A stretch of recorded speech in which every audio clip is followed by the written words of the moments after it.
You ever made a decision, something that really mattered, and you realized afterwards your decision came from a place of guilt? Today, I'm talking with psychiatrist and author Dr. Jennifer Reid about her book, Guilt Free. We talk about the expectations that keep so many of us, especially women in medicine, stuck in guilt. Guilt we didn't necessarily choose. It may have come from the beliefs of others. These expectations also tend to keep us in disappointment, having issues with boundaries, challenges, delegating. And we talk about what it actually will take to stop making decisions from a place of guilt. Stay on, and we hope you enjoy the episode.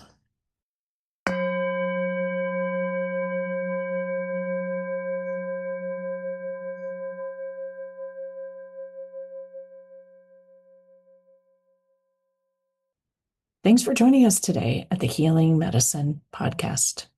Who are you listening to? I am Dr. Jessie Mahoney, and my co-host is Dr. Ni-Cheng Liang. We are two board-certified physicians who bring decades of experience to the conversation about wellness. If you crave more ease and aspire to rediscover your love for medicine and life, one mindful step at a time, you are in the right place. We hope you'll love today's episode, and if so, please share it. A reminder that nothing in our podcast is medical advice. So today we are going to talk about guilt and the possibility of moving through life guilt-free. And our special guest is Dr. Jennifer Reid, who just wrote a book called Guilt Free. And so Jennifer, welcome to the podcast. Thank you so much for joining us. And would you just start by introducing yourself, who you are, and tell us about your book and why you wrote it and anything else you want to share? Thank you, Jessie. Yeah, so I'm Jennifer Reid. I'm a psychiatrist. I live just outside of Philadelphia, and I've been in private practice for a number of years in academic medicine as well prior to that. And I was just listening to one of your prior episodes about a career pivot and just this idea that you kind of outgrew a certain place in your career. You outgrew a position.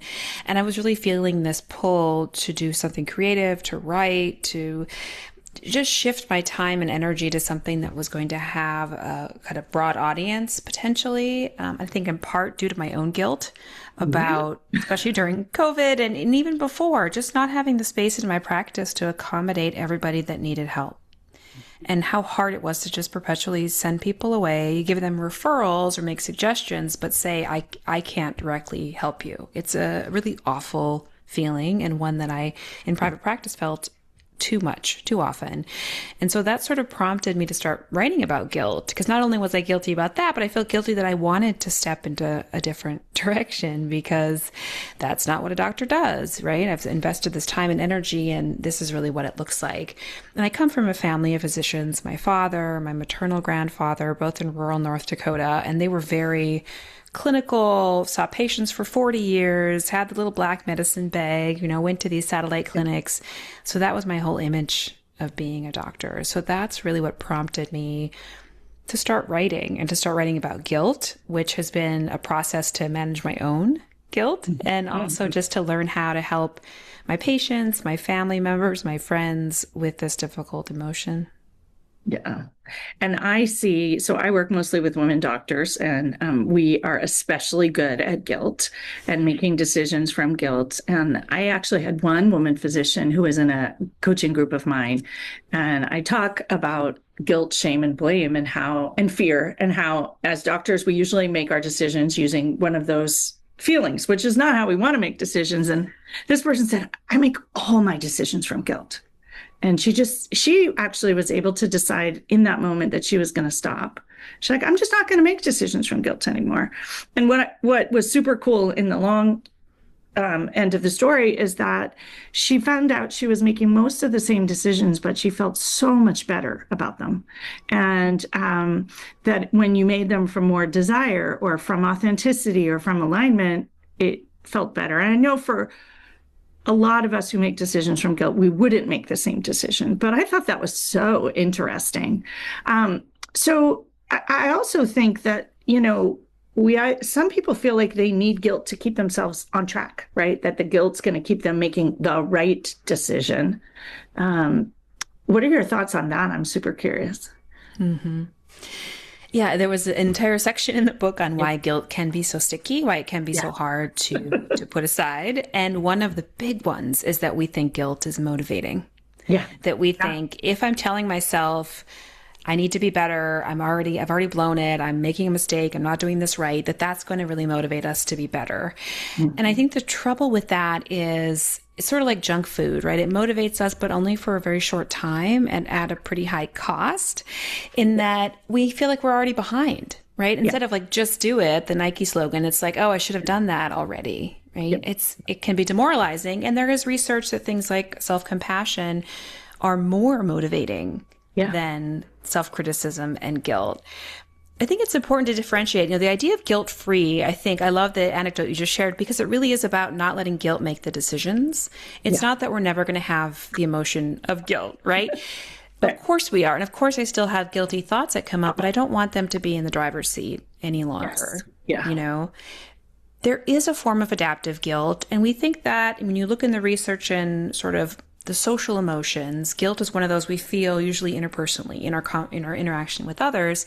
And over eons, we've developed this ability to recognize if we've hurt someone or if we've done something that went against our values that we don't want to have to continue. And it prompts us, that guilt prompts us to repair, to try and do more, maybe to apologize.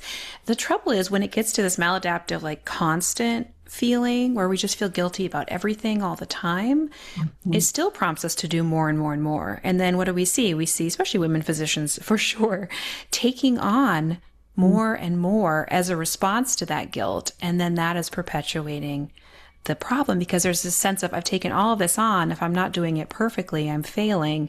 And then there comes the guilt, right? And so it's just this vicious cycle that we're experiencing. So you said there's the adaptive guilt, which is that feeling that you have when you've done something wrong, like actually done something wrong.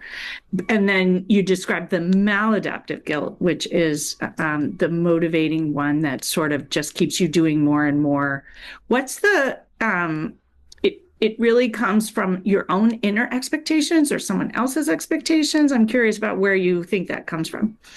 Yeah. Well, part of the goal of the book, and I think any good teacher, when we're striving to teach, as we always are in medicine, it's the idea of how do I bring some really complex ideas into something simple so I can explain it to a patient, to a family member. And so I came up with the guilt equation, which sounds a little silly, but I find it really helpful to just describe it very simply this way. And that is that guilt equals our expectations that we hold in some role in our lives as mothers, sisters, partners, etc. Our expectations minus our perceived reality. So minus how we believe we're measuring up. And perceived does important work there because it's not really the reality, right? We all know that perceived is so important because it's how we see that reality. And so many women don't see necessarily all the things they're doing well. They sort of tear the scale. So it's back to zero. They ignore all that's going well and they only concentrate on what they want to do better. Right? Yeah. So if guilt is our expectations minus our idea of reality, it's important to know these expectations didn't just come from us. We're not just making these up ourselves. We've been taught this throughout our lives to carry these expectations, and that's what a good woman does. And I think it was important for me to break those down, and I sort of have key categories of expectations we can go through that really keep us trapped in this guilt. And then on the other side, the tendency, that negative, sort of focus on the negative, focus on the missing aspects, can also really contribute to our guilt. Yeah. And I think for women doctors, right, there's the expectations as a woman, there's the expectations of a physician, and the expectations of women physicians. There's now all this research that those expectations from patients, for example, are higher. I often talk about two reasonable versus unreasonable expectations, or realistic versus unrealistic. And those come largely from inside us, but also from outside us, right? And I think our litmus test for what's reasonable is also completely off, right? Because we think it's reasonable, but no one else would think that was reasonable to do in 24 hours. And I'm thinking of this equation, or I think the woman doctor perceived reality or this focusing on the negative or what's missing. Like, we're trained to do that in medicine to a much greater degree, I think, than the most of other people, right? We're problem spotters. I'm primary care, right? So I take healthy kids and pediatrics and find things wrong with them. So my whole litmus test is what can I find that's wrong? And I literally go around, even look at my family members, like, oh, what's that spot on your face? Or, oh, what about, what hasn't been done? So I think that adds just this, like, it puts the guilt on steroids. And it absolutely does. It absolutely does. And we are trained to do that. We're trained to see the pathology. Yeah. And I think that that's where we get behind, especially in this country, with preventative health, right? And trying to preempt. And even on the flip side, the idea of positive psychology in my field, like I was pretty far along in my career before I sort of discovered this concept of, oh, you can go beyond the absence of symptoms to really thriving, to really feeling joy and engagement and meaning. And there's something so beautiful about that. But you're right, we're not trained to focus on that aspect of things. So how do you do that? How do you move away from the guilt to the joy and the meaning? Yeah. Well, one of the things I like to do is, pattern spotting, right? That's partly what we do in medicine as well, is spotting these patterns. And what I was hearing from women, sort of put these key expectations into four areas. I call them the four furies in the book. Men have different ones. I keep getting that question. What about men? They have guilt. Of course they do. But let's talk about women and our particular expectations. First one, number one, is constant caretaking. And of course, we're socialized to be that as mothers to be, but even as young girls, taking care of friends, taking care of family members, being the designated babysitter. If you're on a whole, like, multiple family trip somewhere, the girls are often tasked with being the babysitters, right? Even if they have no interest in doing so. So we have this aspect, and we're also socialized to be that in medicine. I need to take care of everyone. The responsibility falls on me. And so we keep broadening our circle of care. And this comes up in parenting. It comes up in caregiving for our elderly parents or other family members. It just keeps broadening, and we're the default caregiver. So that's one big area that comes up. The second one is hyper accountability, which is this idea. We're taught to think that we can and should control other people's emotions. Like, I'm a psychiatrist. I'm here to try and treat depression. I know I can't control someone's emotion, but I think we're taught that from a very young age. Like, oh, your friend seems really sad. Why don't you go cheer her up? Or don't tell your brother that this happened because it might make him feel badly. Or don't do that because it'll be disappointing to us, right? All these ways we're supposed to manipulate ourselves to prevent creating an emotion in someone else. That's another big category. We could, right? Yeah. Which we absolutely can't. And that you see that in healthcare, this idea of our responsibility expanding far beyond our control. Absolutely. When those are so mismatched, right? Yeah. Yeah. You just feel like I'm constantly failing or falling behind. Yeah. So the third one is really seeking perfection. And you certainly do see this in men increasingly from a body image, appearance standpoint, with this sort of looks-maxing ideas. But I think, let's be frank, like, women from young girls all the way up, there's been this scrutiny, right, on body image, but also just all aspects of sort of self-control of our appetites, our desires, our appearance, our moods, our expression of moods, right? That we're supposed to be perfect and perfectly in control at all times. And then the final one is just this myth about having it all, which I am all for pursuing goals and challenging yourself and growing, but having it all has become this idealized myth that somehow you can do all these things really, really well without any strain, without any sign of fatigue, exhaustion, and without asking for any help. Yeah, without help. Yes. Without help. Yeah. And if you ask for help, that's weak or a failure or a deficit in you. Right. Yeah. And people can use that against us as women that, the strength is not there. And that's why you're needing help, right? So that women just turn themselves into these absolute hyper-competent machines and then wonder, why do I feel awful? So those are sort of the four key categories that I hear. And I think there's power in just being able to call what this is guilt, and then to identify which of these major categories that might fall into, because it helps us see that we're part of this common in humanity, this common experience of so many women, right? Yeah. These categories exist because so many of us have been taught that these are what we're supposed to do. And I find it really empowering to be like, oh, here I am just getting that message, but that is not accurate. And then going from those categories to really more, which of those expectations, where did they come from? Mm-hmm. Who gave them to me? And were those people I want to follow their advice, right? Do I want to emulate their experience? Do I want to continue? Are those my held values that I want to hang on to? You know, like, for example, being a mother, my mother stayed home. My father worked as a physician. And so I was trying to do both of those things perfectly. I thought that's what a good parent would do. I'd be the perfect doctor, the perfect mother, etc.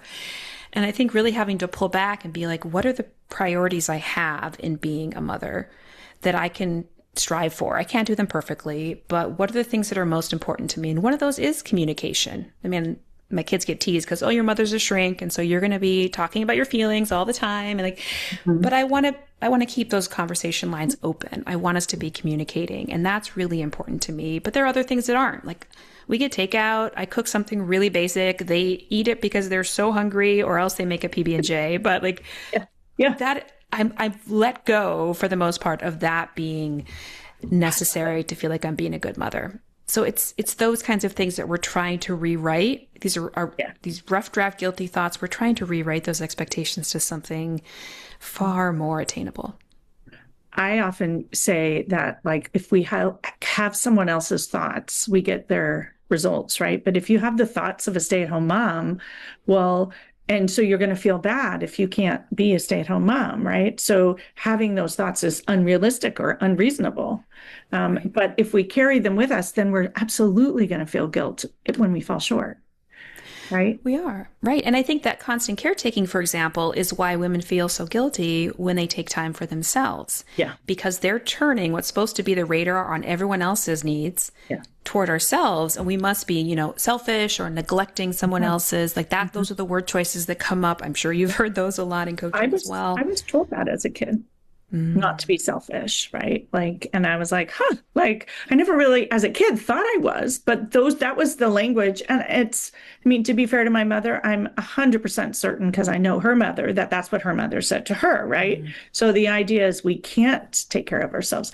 I like to use the lens of taking care of ourselves as well, because I find for so many physicians in particular, like to say, I'm going to put my own oxygen mask on first, or I'm going to, do the self-care, that somehow that just feels like it's too much. It's like too big of a step. But to take care of themselves too doesn't really get them out of that like caretaking role, but at least they're included.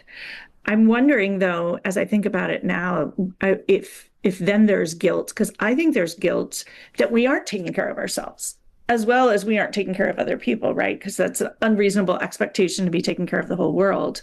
But we've added on that layer of guilt that you should also be taking care of yourself. I'm in that, menopausal group where it's like you should spend all day eating protein and lifting weights and, getting the right patches and all of these things. I'm like, I could spend my whole life doing that. Yeah. And so then you feel guilty that you haven't done that. It's almost like we can't get away from it. It is. It's that every aspect, every era of our lives, every phase of our lives, we're expecting ourselves to do them perfectly. I'm going to be the perfect perimenopausal woman. Yes. I'm going to age perfectly. I'm going to, et cetera, et cetera. And I think really compounded by all the comparisons that we can find so readily in the world around us, both in person, which we've evolved to understand that and experience that. But this social media exposure is not something our brains have been able to catch up with yet. And so we think we're comparing apples to apples, but it's like apples to, I don't know, starshine, or it's just entirely different. And data suggests we seek out comparisons more often when we're already feeling badly about ourselves. So that, I think, perpetuates this idea that there's a right way to go through menopause, or there's a right way to X, Y, and Z. We know there isn't. If there were a right way, there'd be one book. And as far as I can tell, there are just ever increasing number of books, because we're all trying to navigate this ourselves. Yeah. So I often say, the power of awareness is probably 80% of the shift for most people. Like once we see that, like, oh, my guilt comes from, how my mom raised me or from society's expectations of women, and the awareness that those may or may not be reasonable. But beyond that, like, I think we can see the guilt and we know we're making decisions from guilt, or we know that we're feeling bad about ourselves from guilt. How how do you suggest people make decisions from another emotion or another driver? Right, because guilt can certainly mask other emotions. It can protect us in some ways from other emotions, right? Especially if grief comes up a lot, that we feel guilty rather than grieve, because grieving is forcing us to see that there was a loss. There is a loss, right?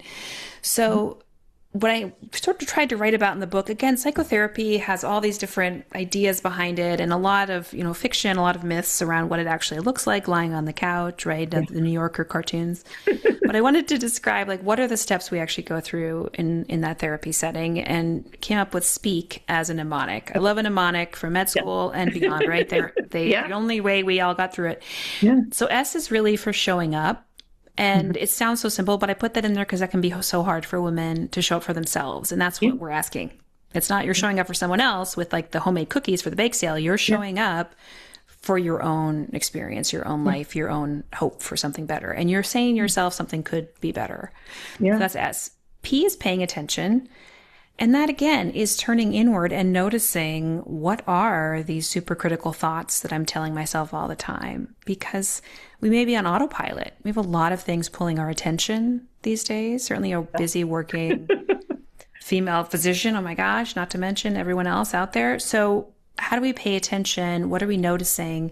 And frankly, grief can come up here a lot too, because people say, I've been so hard on myself for so many years. I've just been brutal. I have been beating myself up, and there's just regret there. There's grief there. And so it's important to let that sit, let that exist, right? That we are trying to make a change. We can't go back in time, but we can say, I wish it would have been different, but we're paying attention. And then E is examining the evidence. That's really, where do these thoughts come up more often, right? Where do I struggle most with guilt? Where do I struggle most with fear of causing disappointment?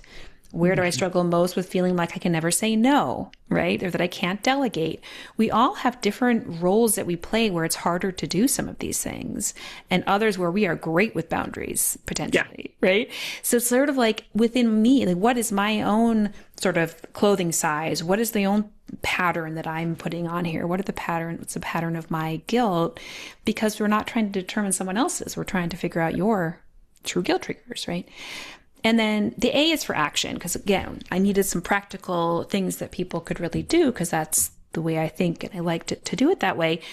And it's kind of a twofold. Action, there's this internal action that really echoes a lot of what you'd find in cognitive behavioral therapy and certainly a lot of coaching, and identifying those very, very negative thoughts, thinking about those as rough drafts. And if you've ever written anything, you know that rough drafts are awful, and definitely like they're on the page, but that is about it. And so we're rewriting those very, very critical thoughts to something maybe more neutral or potentially more positive. And that's a lot of the work in cognitive behavioral therapy, noticing the thought, trying to rewrite that rough draft.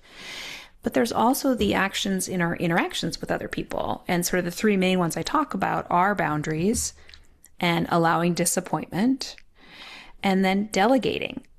And those are three areas where you may need to do work. And like I said, maybe only in a particular role. Maybe you can go to work and be so assertive, and then you get on the phone with your parent and you were like, whatever you need, totally, I will cancel any, right? That it's sort of understanding where am I vulnerable.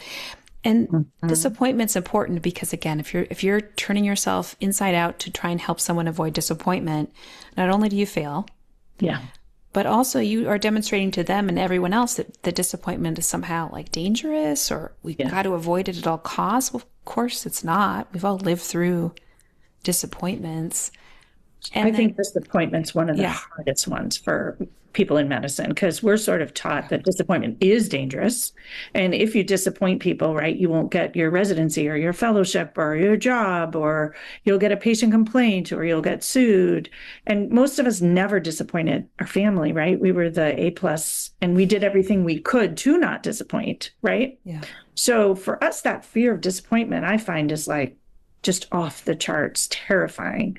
And the way I found around it is that I really don't want to disappoint myself, right? And I can try as hard as I can to not disappoint someone else and still not succeed. Especially if you think about like patient satisfaction, right? There are some patients you'll just never not disappoint. But I know that if I make decisions that won't disappoint myself, I can succeed at that. But that took a lot of work because I had to believe that, like, you have to believe you're a good person and that you not disappointing yourself. Like, I would be disappointed if I provided not good care. And so it can actually help me still do the right thing and be a good doctor and be a good human. But that is, find for a lot of people, one of the biggest challenges is figuring out how to be okay disappointing others and letting your litmus be like, don't disappoint yourself. And then of course you have to have realistic expectations if we go back to that, right? Because we disappoint ourselves if we didn't achieve 48 hours of work in 24 hours, right? So that the one just speaks to me. I think outside in the world we hear so much about boundaries, right? But the disappointment one is like, I don't know, it has neon lights for me. same. And I even wrote about that in the idea of all of these patient surveys, and that in psychiatry, often a patient's coming to me asking for something that I don't think is clinically appropriate. I mean, this is in all fields, but I get it in certain medications, like, someone saying Xanax is the only medication that's ever worked for them. And me having to disappoint them because I know it's going to be harmful. And I think you're right. If you're practicing with integrity, you can be very effective and respected, but you may not be liked. I think liked is also, and likability is also comes up with disappointment. And I think for girls and women, likability goes so deep, right? Because we needed the support, the help. We still do, frankly. We just don't think about it as much, I think, but we needed the support of our tribe, of our group, of our surroundings to raise these vulnerable children. And so being disliked was really life-threatening. And I think it can feel like that, certainly as a teen, but even as an adult, right? You're like, oh no. I think in medicine, it's career-threatening if you're not liked, right? As a woman, especially. Yeah. Right. Yeah. Amazing. And the delegating brings back to like the help, right? We can't ask for help. Right. Because that's somehow a weakness, or it might disappoint us or disappoint others, or just showing your humanity. All right, what's K? I'm like, I'm ready. K, yes. K is just the most important. It's just keep going.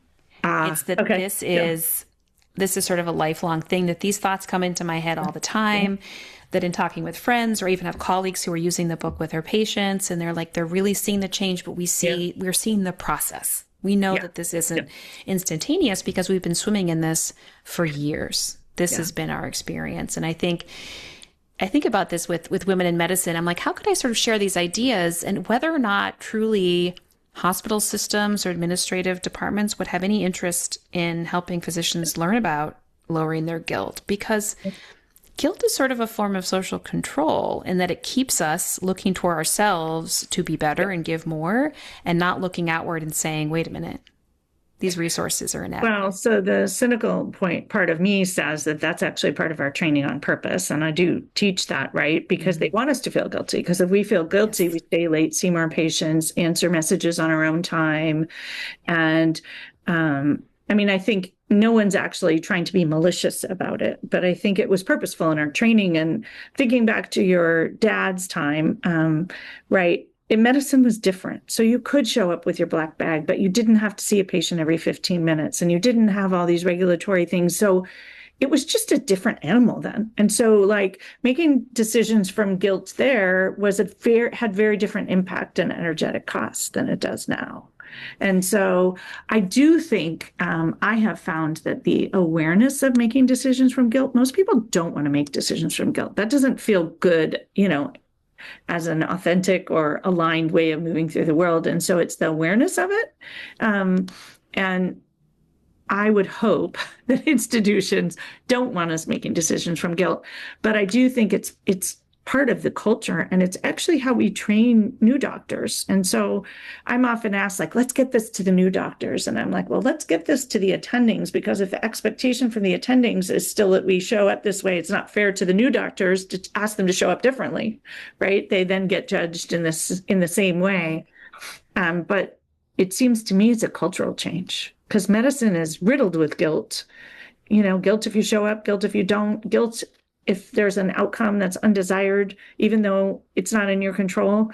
I mean, we're taught to be responsible for things that are not in our control in medicine. And then we feel guilty. In peds, we're taught to feel guilty about our vaccination rates when we can't convince everybody to get vaccines. That's out of our control, right? Yeah. We can educate them well. We can take our persuasive speaking courses, but again, we're held accountable for, you mentioned hyper accountability, and in medicine, there's sort of this double-edged sword, because we're held accountable for things that are out of our control, patient satisfaction, right? So I think it's that awareness and just recognizing the discomfort in change. There's going to be discomfort. Like, we can't say, oh, don't feel guilty, it'll be fine. But we all have to one by one sort of change and stand up. And I think it's the awareness. To me, that's the biggest thing. And that comes up in so many of yours, right? Like, examining the evidence is awareness, and paying attention is awareness. and having agency for what's happening, again, is sort of the awareness of how you're showing up, to me. And if we could just start there, like, that would be a first step. But it would be amazing if our organizations would be willing to do it. They are willing to invest in coaching, I would say. And of course, coaching involves this. I think the work is to educate and maybe coach leaders who also making decisions from guilt, because they model this.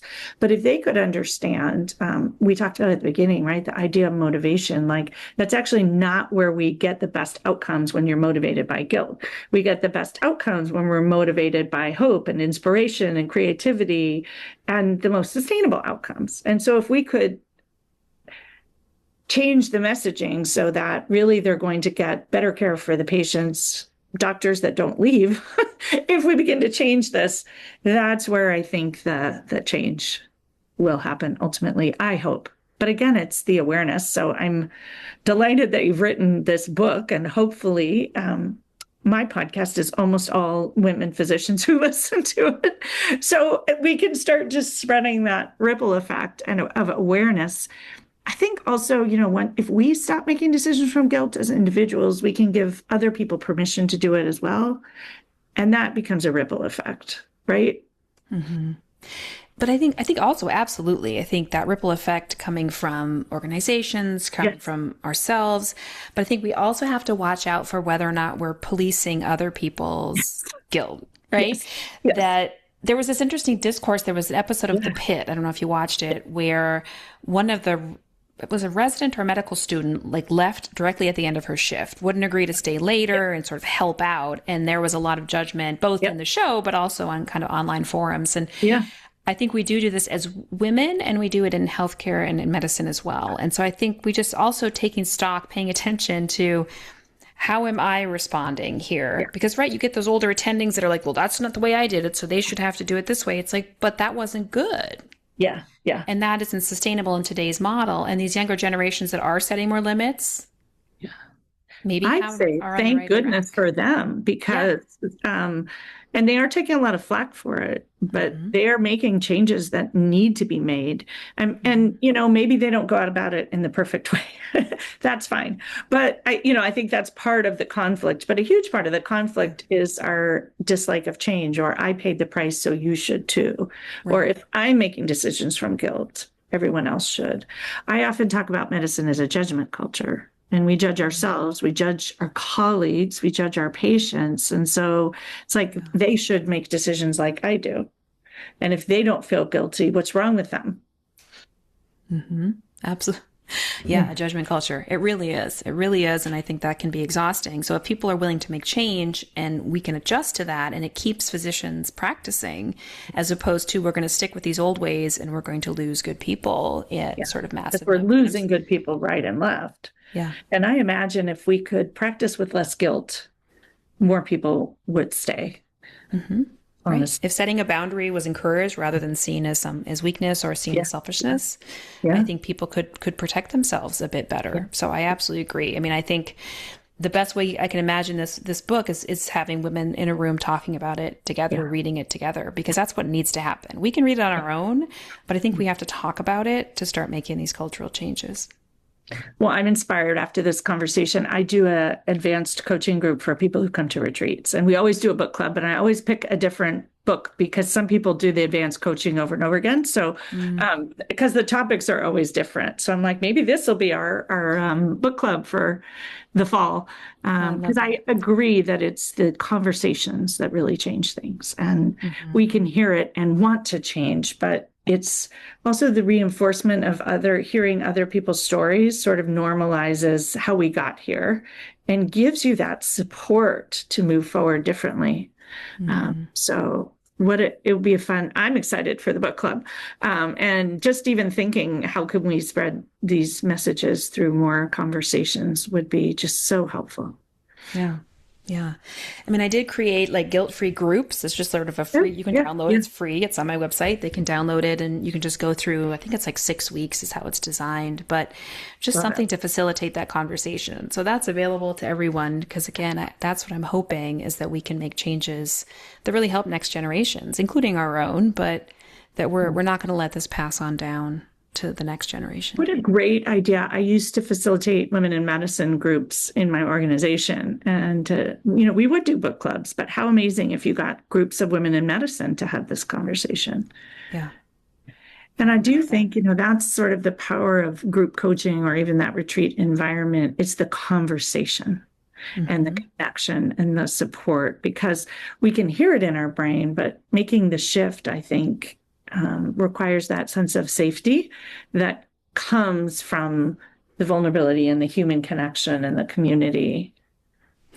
I agree. I mean, I've done group coaching as a client or, as a physician. And I think I have so much respect for other women physicians that hearing them share meant an incredible amount because I was like, I so respect you. I know how engaged and hardworking and bright you are. And you're saying these things. So I feel like I can take them in and I can believe them and trust them. And so I really did find that valuable to have that group experience and hear from women who I hold to such high esteem. Any other things from the book or just about guilt that you think that you want to share as we wrap things up? Well, I think, again, it's giving yourself permission to actually take some time and energy for this. And I think that can be so hard for women because, again, it's not living up to these ideal role models. But that's why it can be easier to do it with friends, with other women, and talk to women about it. I love talking. My mom has shared things about her life and feelings of guilt she's had after reading it that have just been so incredibly moving. And so I think it's one of those conversations to have with the women in your life in whatever setting. That would be an honor to hear that people were doing that. Yeah, that would be amazing. And I think we find it so hard to give ourselves permission to even take time to work on these things. And permission, I would offer here to take a lot of time. I find with subjects like guilt, when you get into it, there is a lot of grief or anger or other emotions that come up, like, how come I was raised this way? Or anger at yourself that you let it happen, or anger at the medical system for all the things. And so I think especially exploring things like this, we have an urgency bias in medicine, right? So I want to read your book and no longer have any guilt, just like that tomorrow. That would be great. And then I bring the guilt and judgment around how come I can't change fast enough. So giving yourself permission and time to process it, I think is also a key piece of the experience. Yeah, that's really an important point. Absolutely. Do you want to share your website, and if there's any way that you recommend for people who don't have the book? We'll put the link to the book and whatever you're going to say now in the show notes, but I often talk to people who've written books and there's better ways to get the book, or maybe it doesn't matter, but tell us how to get a copy of the book and how to find you and all those things. I mean, I think if you go to like the Penguin website, just search Mhm. guilt-free Penguin. That way, that has like bookshop.org, so you Yeah. can actually support local Yeah. bookstores, which Oh, are on the wonderful. rise, which is Yeah. very exciting. Yeah. Or you can just go to bookshop.org. Yeah. It's there Okay. as well. And then my Substack is called A Mind of Her Own, which Mhm. is where I do some writing, where I'm podcasting. I'm doing sort of a series where I just go through different aspects of the book to share that, so people Oh, could jump wonderful. on there. And then my website's just jenniferreedmd.com. So lots of Love it. ways. Thank you so much for coming on and having this discussion about guilt, which doesn't sound like it would be fun, but it was fun. And I'm certain that people who are listening will be taking some tidbits. It strikes me that this is one to re-listen to. Like things will strike you, and then you'll have to go back and hear it again a few times, because I think when we talk about some of these subjects that are more emotionally triggering, we also miss things the first time we hear them. So I really appreciate you taking the time to join us. And I hope that folks will get a copy of the book and read it and will enjoy some conversation about it. So stay on after this episode for the mindful moment, and we will see you all next week. Thanks for listening. If our message resonates, we'd love to connect further. Join us for coaching, mindfulness experiences, workshops, and retreats. Invite us to speak at your institution or conference. When you work with us, you don't just consume information, you create real change. Find Mi Chang Liang at Awakened Breath and Jessie Mahoney at Pause and Presence.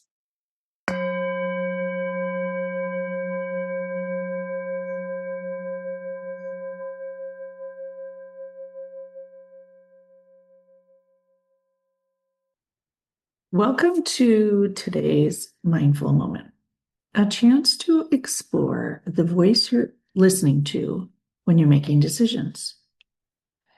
Today, take a moment to pause and be present. Reconnect to your breath. Notice your feet on the floor, perhaps your seat on the seat. Closing eyes if it's safe to do so. And bring your hands to heart, a tool that always helps you reconnect to who you are. With your hands on heart and your eyes closed and your feet on the floor and your seat on a seat, if it happens to be, think about a decision that you're pondering, or a decision that you've made recently, or one that you're avoiding, or one that doesn't sit right. And notice how you feel about that decision in your body. What does it feel like? Do you have a lump in your throat, a knot in your stomach, a tight chest? Do you feel at peace? And ask yourself, whose expectation did you meet with that decision? Whose true desires, whose thoughts, whose way of moving through the world did you use to make that decision? Was it yours or someone else's? Was it your parents'? Was it the culture of medicine? Was it fear? Just notice.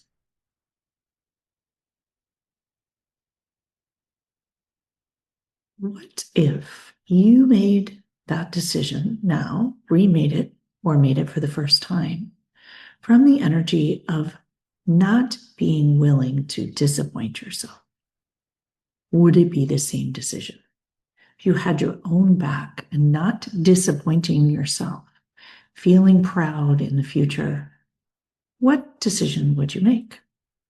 Would you continue to do what you're doing? Would you change something? And you don't need to act on it, but simply to see it.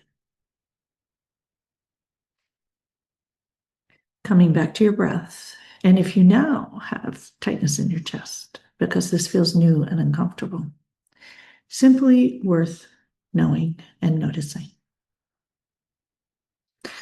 I invite you to take another centering breath. Reground your feet on the earth. Opening eyes slowly, letting the outside world back in. Taking another few breaths, transitioning well. gifting yourself some grace and compassion for whatever that experience brought to you. May you all have a beautiful week ahead, practicing choosing to not disappoint yourself above all this week, noticing whose expectations you're using to make decisions, and potentially trusting your own, letting those expectations be aligned, authentic, and real for you. Have a beautiful day. See you next week.